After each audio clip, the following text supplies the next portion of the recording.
HELP started as a response here at BYU after the devastation of Hurricane Mitch in Central America at the end of 1998. 20,000 dead, 20,000 missing, 1 million homeless, and we were asking ourselves, does a business school have anything to offer in times of human suffering and natural disaster? I remember when Warner came into class and said, I've got a great idea, let's take a group of students, we can be involved. And I remember thinking, that wasn't for me. It's for someone else. It's for someone who has more time, who has more money, I gotta work. It changed my life in a way that I knew that I wanted others to be able to have this experience. So when we returned, that was really our goal, is how can we create an experience for people to be able to have their lives changed while at the same time being able to serve in such a complex poverty environment. What started in a classroom at BYU has moved throughout the region and throughout the country. We are now a multi-institutional organization that recruits from all over the country, and it's exciting. We get students with different backgrounds, different abilities, different skills, who all bring a lot to the table. It wasn't one of those volunteer organizations where they took you to a foreign country and told you exactly what you were going to do every day. Like, 6 o'clock, a bus is going to come pick you up and we're going to build an orphanage in the morning.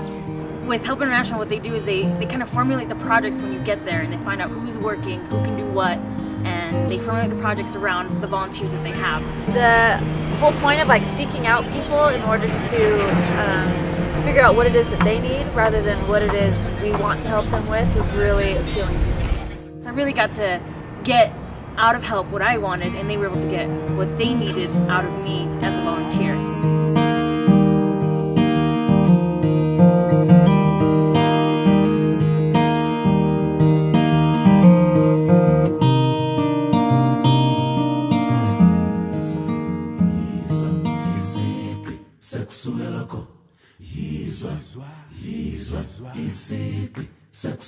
Microfinance is a very interesting and unique system of lending and borrowing that has been created for people who are living in poverty. If you don't have access to money through a bank, where do you go?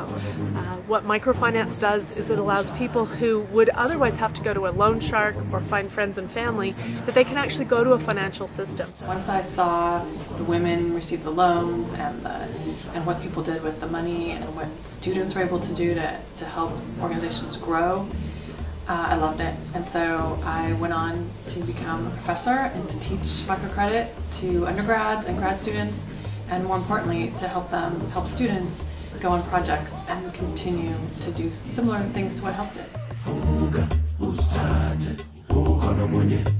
Yeah, this summer in Guatemala we had the unique opportunity of working with a special kind of orphanage started by a young man who wanted to combat human trafficking by reuniting children with their families. In working with him, though, we realized that the greatest need he had was funding. So when we got back from Guatemala, we started working with Help International to be able to receive the funding that he needed. And it's been great, and as a result, several children have been reunited with their families.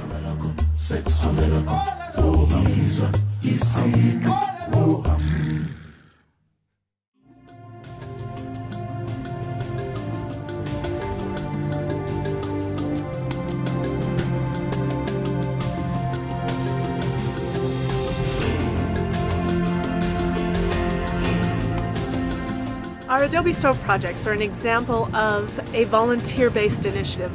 In the stove building, it uses materials that they already have, tin cans for the piping, and adobe that they can build really easily, and it pipes the smoke out so that they don't have to inhale that smoke.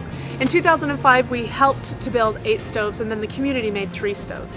In 2006, we helped to create 14 stoves, and the community did over 250.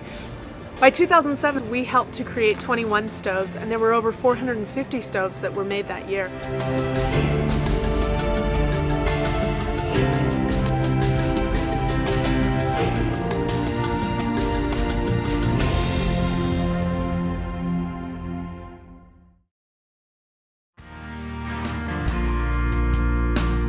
Working on one of our projects in El Salvador, we were doing some legislative reform, and it really brought to mind the need for legal reform within development.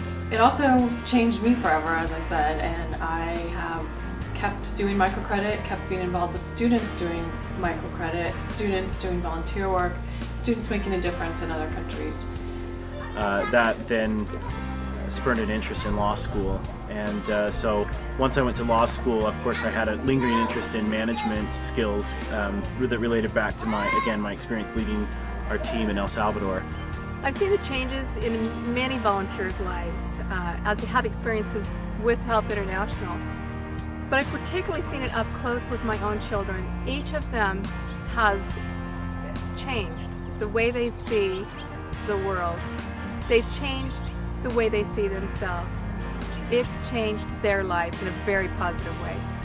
And so I opted for a dual degree, both in management and my law degree, and it was a natural progression then into international human rights law or international law. And so when the opportunity to come to Africa with the International Criminal Tribunal of Rwanda came up, I of course jumped on it.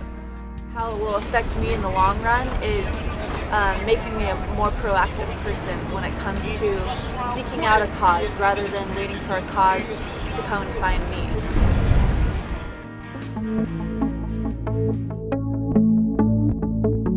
The key is that there are good venues, there are good outlets for those desires that you have to help out. So we encourage anyone to give us a call, go to our website, check out what we have to offer.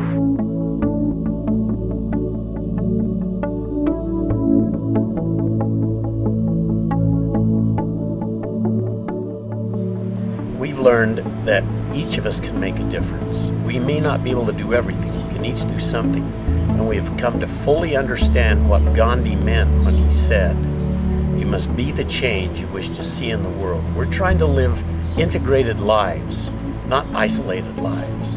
We're trying to bring our whole selves together, our college expertise, our theories, our knowledge, our family lives, our spiritual lives, our community lives, and make a difference in the world around us.